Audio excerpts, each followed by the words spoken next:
They thought they could break her. They thought she would stay silent, swallow her pride, walk away without a fight. But they didn't understand what happens when you push the wrong woman too far. This isn't just about office drama. This is about humiliation, betrayal, power stolen in broad daylight, and the quiet, simmering rage that turns into something much more dangerous than anger: patience. Because the most terrifying revenge isn't loud, it's calm, planned, executed with a smile. Today, you'll witness the most brilliant office paybacks ever carried out: 7 true stories of women who were mocked, betrayed, and underestimated until they turned the tables. These aren't stories of shouting matches or petty arguments. These are masterpieces of revenge. Calculated, strategic, and absolutely unstoppable. But be warned, once you hear what they did, you'll never look at the quiet ones in your office the same way again. Are you ready? Because once you start this journey, there's no turning back. Let's begin. Emma stood frozen in the middle of the office, her cheeks burning as her manager's voice echoed through the open space, sharp as glass, every syllable cutting through her dignity. "So this is the brilliant idea you stayed late working on? Honestly, Emma, I've seen high school kids do better. Maybe next time, just stick to fetching coffee. You're clearly out of your league here." The room erupted with laughter, colleagues snickering behind hands, others openly enjoying the show. Phones recorded from under desks. The humiliation soaked through her skin, heavier than the thick air around her. Emma didn't flinch. She didn't argue. She didn't storm out. She simply stood there, her gaze steady, her face unreadable, though her heart pounded like a war drum. Because what they didn't know was that she had been planning this moment for weeks. This wasn't the beginning of her downfall. It was the first step of her revenge. For the past 3 months, Emma had endured the subtle cuts, the whispered insults during meetings, the sudden reassignment of her projects right before deadlines, the late-night emails dripping with condescension. Every day, she showed up to work, quiet and calm, pretending not to notice the eyes rolling as she spoke or the way her ideas were dismissed, only to be later presented by others as their own brilliance. They thought she was meek. They mistook her silence for submission. But Emma was far from weak. She had a plan so precise, so patient, it could only be executed by someone with absolute control, and she had been waiting for the perfect moment to strike. Her evenings were spent meticulously recording every slight, every misstep. Names, dates, emails, meetings, hours spent reviewing financial reports, tracking campaign results, cross-checking discrepancies. She built her case in silence, layer by layer, constructing a fortress of proof. And while they laughed at her, Emma kept her mask on. She let the boss pile extra work on her desk. She accepted the impossible deadlines and last-minute changes. She played the role they assigned to her, a quiet, hard-working pushover, while her notebook filled with evidence. 6 weeks before everything unraveled, Emma planted her first seed. It was a simple question during a meeting, her voice soft but clear enough to silence the room. "Has anyone verified the numbers from last quarter's campaign? Some figures looked off." Her manager stammered, brushing it aside with a dismissive wave. "Of course we have. Stay in your lane, Emma." But the room shifted, doubt began to bloom in the corners, and Emma smiled inside. The countdown had begun. For the next few weeks, she kept working in the background, quietly reinforcing her case. She gathered everything: proof of harassment, financial misconduct, and falsified reports that could bring down the entire management chain. She even befriended the IT administrator, helping with small tasks and asking innocent questions about backup servers and archived emails. She made copies, safe, hidden copies. 4 weeks before D-Day, she met with HR, carefully laying out only a portion of her findings, just enough to trigger an internal audit without revealing her full hand. The HR director's face turned pale as she flipped through the evidence. Emma sat across the table, calm, sipping her tea. "I simply wanted to make sure the company's reputation is protected," she said, her tone polite. The audit began quietly, disguised as a routine compliance check. Her boss had no idea the walls were closing in. 2 weeks before the final blow, Emma leaked a carefully anonymized tip to a respected industry blog, hinting at possible financial discrepancies within the company. She knew it would draw attention, knew it would make shareholders uneasy, and still she played her role at the office, smiling faintly, nodding during meetings, watching as panic began to ripple through the leadership. Her manager grew more irritable, snapping at everyone, barking orders in desperation. He never suspected Emma. She was just the quiet girl in the corner. But the real storm had yet to break. The morning of the reckoning arrived like any other. Emma arrived early, as usual, setting her things in perfect order on her desk. By noon, the HR director and two legal officers appeared on the floor. They went straight to her boss's office. Within minutes, the shouting began. Doors slammed, gasps echoed through the room as security appeared, escorting her boss, ashen-faced, eyes wild, out of the building. Alongside him, two senior executives followed, their careers dissolving before their colleagues' eyes. Emma didn't move. She kept typing, her expression calm as ever, as the office dissolved into chaos around her, because Emma knew this was just the beginning. A week later, she was offered her manager's position. She declined. She had already accepted a better opportunity elsewhere, at a company that valued her, where she would lead her own team. As she packed her things, she left behind only one thing on her desk. A small note, handwritten in perfect script. Never mistake patience for weakness. And she walked away, never looking back. But this was only the first of many, because there were others who had suffered in silence, and their paybacks were just as brilliant, if not more. One of them started with a betrayal so devastating it nearly shattered her completely. Nearly. But what she did next was beyond anything anyone could have imagined. And the shock didn't stop there. But Emma's story was only the beginning. Because beyond every office humiliation, there are betrayals far more personal, ones that unfold quietly, behind smiles and handshakes. And the woman in the next story? She wasn't just betrayed. She was hunted by someone she once called a friend. And what she did in return was nothing short of breathtaking. Her name was Claire, and her betrayal wasn't public like Emma's humiliation. It was quiet, private, the kind that seeps in slowly, poisoning everything before you even realize it. Claire had trusted Julia. Julia, the colleague she had trained, mentored, and defended during difficult meetings. They had shared coffee breaks, exchanged stories about family and weekend plans. Julia was the friend Claire thought she could count on. Until Julia decided she wanted Claire's job. It started with whispers, rumors about missed deadlines, subtle jabs about Claire's leadership, little lies sprinkled in meetings that painted Claire as unreliable. Julia smiled sweetly as she planted each seed, then sat back as doubt began to grow around Claire.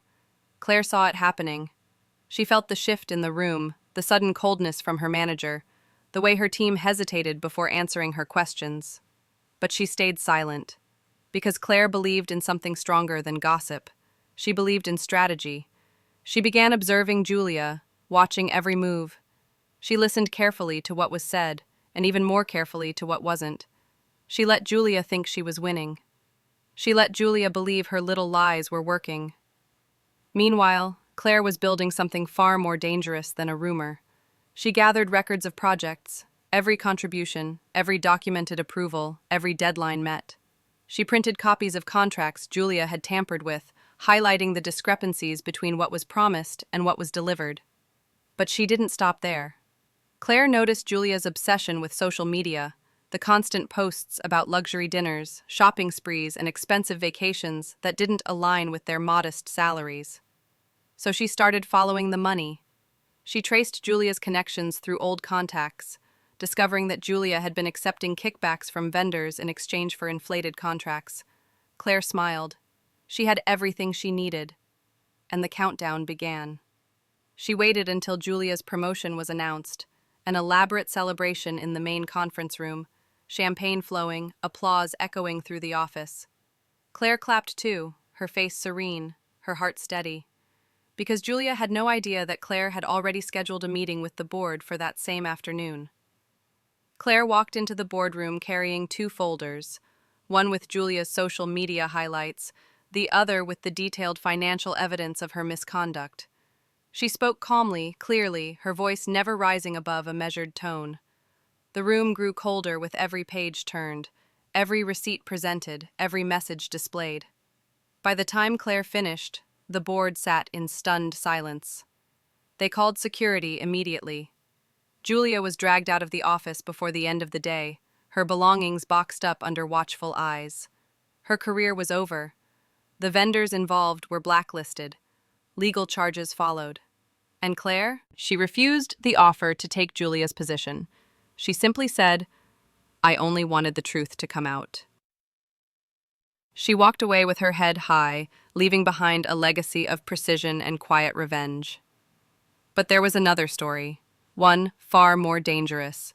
Because sometimes revenge isn't about promotions or titles. Sometimes it's about survival. Claire walked away, leaving nothing but silence and lessons behind. But not every betrayal is about stolen credit or bruised pride. Sometimes it's about survival. The next woman's story didn't start with ambition or envy. It started with something far darker. And her revenge? It wasn't just calculated. It was survival disguised as brilliance. Her name was Vanessa, and her boss had been playing a very different game. Vanessa was known for her kindness, her willingness to help anyone who asked.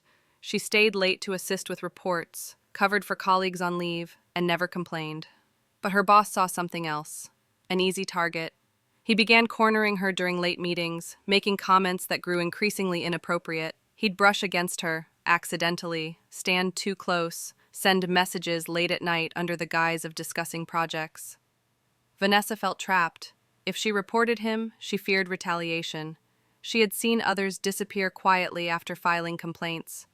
So she endured. But she also began to plan. Quietly, methodically, she began recording. Every conversation, every meeting, every message. She kept the recordings hidden, encrypted on a flash drive she carried everywhere. She also started documenting her work more meticulously than ever. Every task completed. Every contribution noted and signed by witnesses.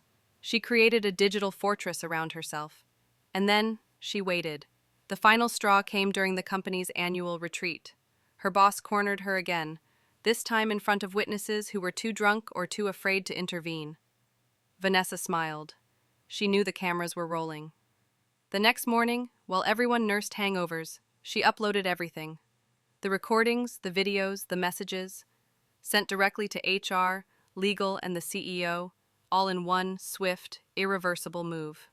Within hours, her boss was removed from the premises, stripped of his position, and placed under investigation. But Vanessa wasn't done. She negotiated a quiet, powerful exit, a severance package so large it left others speechless, along with a letter of recommendation that opened doors she never imagined. She left on her terms, and in her final email to the office, she wrote only one line: "Some fires burn quietly, but they burn just the same." And just like that, she disappeared from their world. But what happened next? That was stranger than fiction. Because revenge isn't always cold and calculated. Sometimes it's spontaneous. And the woman at the center of the next story? She didn't plan her revenge. She stumbled into it, and what followed left everyone breathless. Vanessa vanished, leaving behind only whispers and awe. But not all thieves steal with words or actions. Some thieves steal ideas, dreams, and when that happens, the revenge that follows isn't just personal, it's revolutionary. Prepare yourself, because this next woman's revenge, it unfolded under bright lights, with an entire industry watching. Her name was Sophie, and her story didn't begin with betrayal or harassment, it began with theft. Sophie had worked for 5 years as the lead designer at a rising tech startup. She was known for her innovative ideas, her ability to solve problems no one else could, and her loyalty to the company. But her colleague, Ryan, had no such values.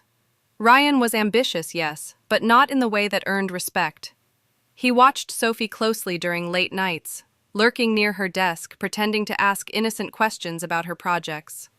He would compliment her ideas, subtly probing for details. And then, one morning, it happened. Sophie arrived to find the entire office buzzing with excitement. Ryan had just presented a revolutionary pitch to the board, one that perfectly mirrored the concept Sophie had been working on for months. Down to the color schemes and exact technical details, he had stolen everything. Worse, he had passed it off as his own, erasing her name from every document. The board applauded him, showering him with praise and promising a massive bonus. Sophie sat at her desk, numb. She could have confronted him, she could have gone to HR. But Sophie knew something about Ryan that others didn't. She knew his weakness. Ryan had a habit of bragging after too many drinks. He wasn't as clever as he thought. Sophie began her plan. She arranged casual after-work drinks, inviting the team along but focusing on Ryan. She listened, watched him loosen up under the influence, waiting for him to slip. It didn't take long. By the third outing, Ryan was boasting loudly about how he'd borrowed ideas from others before, and how he was too smart to get caught. Sophie recorded everything. But she wasn't satisfied with just exposing him. She wanted the lesson to be permanent. She waited until the product launch. The entire company was gathered, investors seated, cameras rolling. Ryan took the stage, smiling confidently. And just as he began his speech, the screen behind him flickered. Then, Sophie's voice played over the speakers. Calm, precise, undeniable. The recording of Ryan, bragging about stealing her work, echoed through the auditorium. Gasps filled the room. Faces turned. Ryan froze, his face draining of all color. Sophie stood up, her expression serene. She didn't say a word. She simply walked out as security escorted Ryan off the stage, his career over in seconds. The company issued a public apology, crediting Sophie as the true creator and offering her a leadership role. She declined. She had already accepted a lucrative offer from a competitor, where her talents would be truly appreciated. As she packed her things, she left behind a single sticky note on her desk. It read, "Real creators don't need credit thieves." And she never looked back. But the next story wasn't about ideas or promotions. It was about something far more personal. Sophie proved that some flames burn too brightly to be stolen. But while some fights are professional, others strike the heart. The next story isn't just about stolen money or ideas. It's about betrayal of the deepest kind. Love, trust, destruction. And the woman at the center of it? She waited in silence until her patience became her greatest weapon. Her name was Nora. And her revenge was a masterpiece of patience. Nora worked in finance, sharp, meticulous, quiet. She had built her career through sheer dedication, climbing from assistant to senior analyst in just 5 years. But she had one enemy, Marcus. Marcus wasn't just a colleague. He was her ex-fiancé. They had once been inseparable, until Marcus betrayed her in the most humiliating way. He left her for another woman in the office. And worse, he made sure everyone knew it. The gossip spread like wildfire. Marcus paraded his new relationship through meetings and company events, flaunting it in Nora's face, mocking her behind closed doors. Nora said nothing. She smiled politely, never showing the pain that burned beneath her calm surface. But inside, she was plotting. She knew Marcus's habits, his weaknesses, his arrogance. She began documenting everything: his work habits, his spending, his late-night access to financial accounts. She discovered that Marcus had been embezzling funds through small, unnoticed transactions, just enough to avoid suspicion, but enough to pad his lifestyle. Nora quietly built her case, tracking every cent, compiling an untraceable file of evidence. And then, she waited until the annual financial review. The entire leadership team gathered, investors present, external auditors watching closely. Nora requested the floor. She presented her report calmly, walking through the company's financials step by step. And then she revealed the discrepancies. The room fell silent. She displayed the evidence, layer by layer, showing exactly how Marcus had siphoned money for over a year. Marcus's face turned ashen. He stammered, denying everything.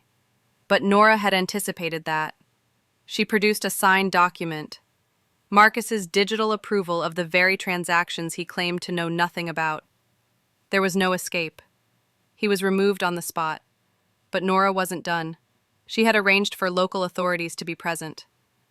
As Marcus was escorted from the room in handcuffs, she simply returned to her seat, her expression as calm as ever. The board offered her a promotion and a significant raise. She accepted. And in her first act as senior financial officer, she implemented a new integrity program designed to catch future thieves before they had a chance to act. Her closing statement at the press conference was simple. Sometimes, the best revenge is letting people destroy themselves. Her words echoed through the industry. But even after all these stories, there were still two more tales left. Two final acts of revenge, each one more shocking than the last. Because in the world of office politics, sometimes the quietest women carry the sharpest blades. And the next story? It would leave everyone questioning who they could trust. Nora's revenge left an entire room breathless. But there are some people who don't just fight back. They disappear. They watch. They wait until their enemies forget they even exist. And then, they strike with precision so sharp no one sees it coming. The next woman's story will leave you questioning everyone around you. Because her revenge wasn't loud. It was surgical. Her name was Lila. Most people barely noticed her. She wasn't the type to gossip at the coffee machine or command attention in meetings. She dressed plainly, spoke softly, and kept her personal life private.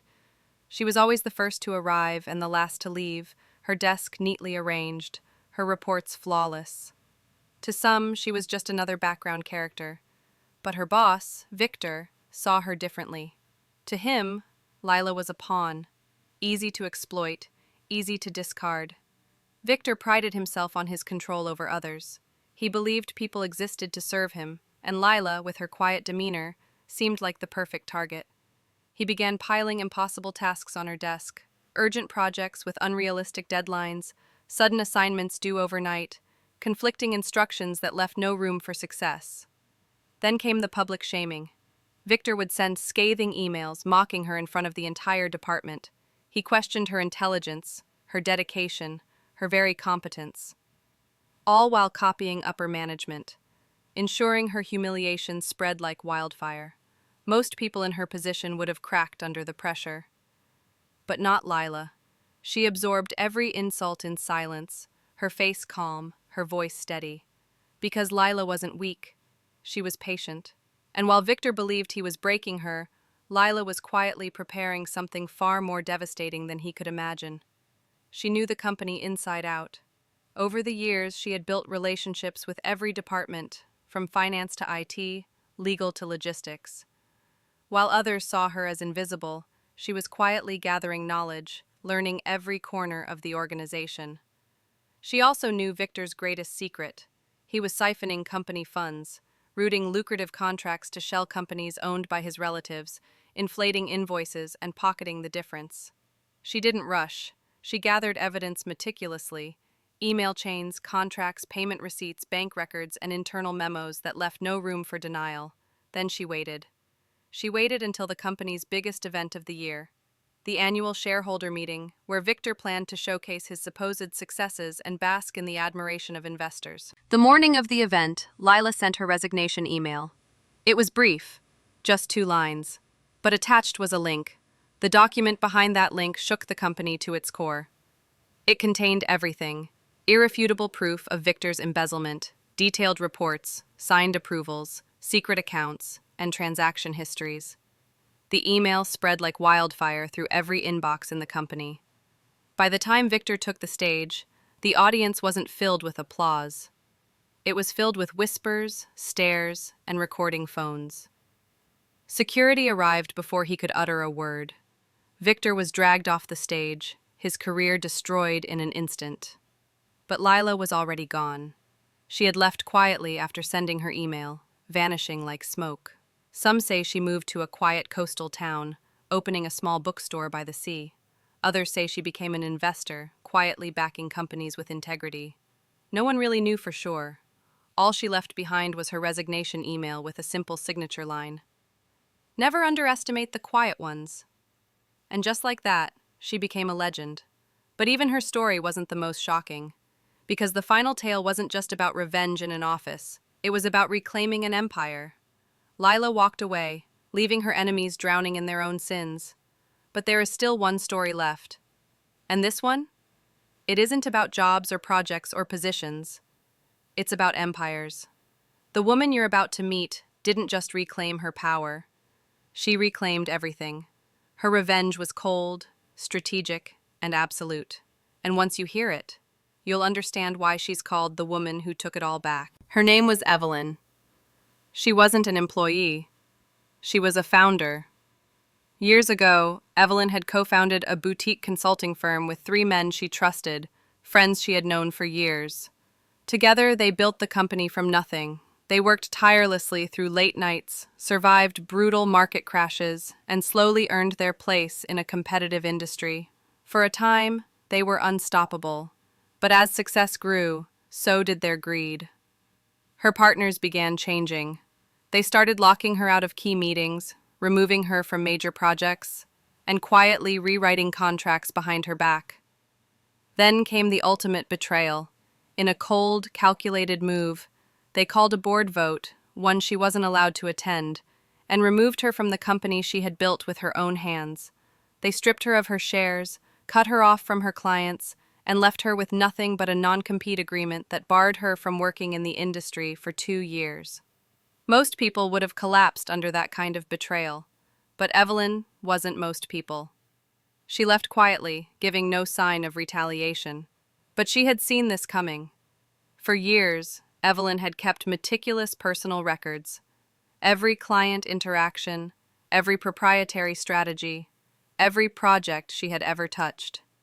She knew the company better than anyone. She also knew her partner's greatest weaknesses: overspending, arrogance, and their dependence on a few key clients she had personally brought in. She waited. For 2 years, she honored her non-compete, spending her time quietly learning new markets, investing in advanced tools, and building stronger networks. Then, almost overnight, a new competitor appeared. It offered smarter services, faster delivery, and more ethical business practices. Clients began leaving Evelyn's former firm in droves. The new firm? It was Evelyn's. She had quietly recruited her most loyal former employees and clients, those who remembered her integrity and brilliance. Her former partners didn't even realize she was behind it until it was too late. By the time they tried to fight back, their revenue had collapsed. Desperate, they begged clients to return, slashed prices, even attempted hostile PR campaigns. None of it worked.